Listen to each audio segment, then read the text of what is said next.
بسم الله الرحمن الرحيم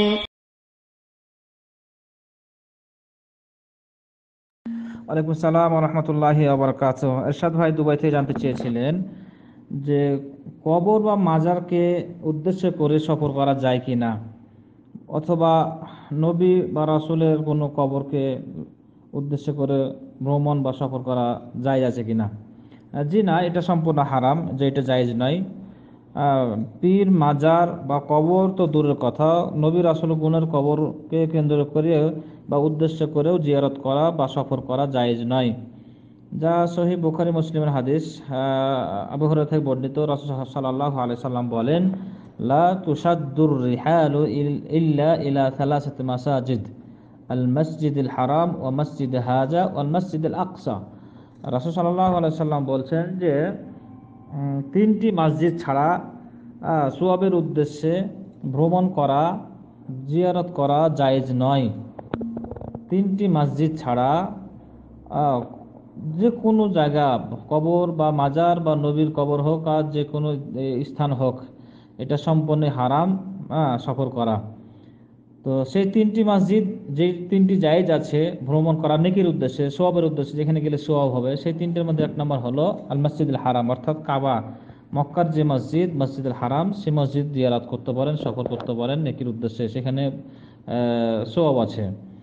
ওয়া মসজিদে হাজা, এবং রাসূল সাল্লাল্লাহু আলাইহি ওয়াসাল্লাম বলছেন মসজিদে হাজা মানে আমার এই মসজিদ, অর্থাৎ মদিনার মসজিদে নববী, সে মসজিদ জিয়ারত করতে পারেন, সফর করতে পারেন। আরেকটি হলো মসজিদুল আকসা, যেটা ফিলিস্তিনে বাইতুল মুকাদ্দাস বলা হয়েছে, বা মসজিদুল আকসা ফিলিস্তিনে, সেই বাইতুল মুকাদ্দাস বা মসজিদ আকসা ভ্রমণ করতে পারেন, সফর করতে পারেন সওয়াবের উদ্দেশ্যে। তাহলে পীর বা মাজার বা কবর এটা সম্পূর্ণ হারাম। কেউ যদি মাজারকে উদ্দেশ্য করে বাড়ি থেকে বের হয়, তাহলে সে অবশ্যই পাপী হবে। কারণ রাসূল সাল্লাল্লাহু আলাইহি ওয়াসাল্লাম তার কবরকে উদ্দেশ্য করেও বলেননি, বলেছেন মসজিদের ক্ষেত্রে। এখন মদিনাতেও যদি কেউ সফর করে কবর জিয়ারতের উদ্দেশ্যে, রাসূলের কবর জিয়ারত করবে এই উদ্দেশ্যে বের হয়, তাহলে সে পাপী হবে।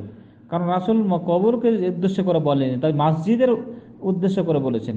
সুতরাং মসজিদকে কেন্দ্র করে, মসজিদে নববীকে কেন্দ্র করে যদি কেউ সফর করে, তাহলে সেটা সওয়াব আছে। কিন্তু রাসূলের কবরকে জিয়ারত করবে এই নিয়ত করে যদি বের হয়, তাহলে গুনাহগার হবে।